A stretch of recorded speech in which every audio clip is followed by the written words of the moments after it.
सम्पूर्णमा नमस्कार साथीहरूलाई।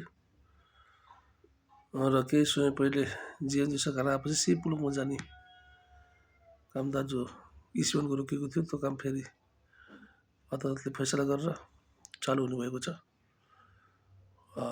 श्रम तथा रोजगार मन्त्रालयको वेबसाइटमा गएर पनि तपाईँले हेर्न सक्नुहुन्छ। अब पढ्न नसके पनि हातमा सिप छ भने इस्युमा कोरेर जाने पक्की भएको छ। किनभने पहिला पनि योभन्दा पहिलाको सरकारले बोर्ड निर्णय गरिसकेको छ र अहिले जिएनजी सरकार आएर रोकेको थियो र अहिले अदालतले फेरि फैसला गरिसकेको छ जान पर्ने भनेर। अब चाहिँ नि पढ्न नसक्नु तर हातमा सिप भएका कन्ट्रेक्सन लाइनका होल्डिङ गरेर इलेक्ट्रोनिक्सहरू जाने पक्का भएको चाहिँ कसैलाई सुवार राम्रोसँग बुझ्नु छ भने श्रम तथा रोजगार मन्त्रालयको वेबसाइटमा गएर हेर्नु होला। त्यसमा हेर्न जान्नु भने मलाई चाहिँ नि 9857353909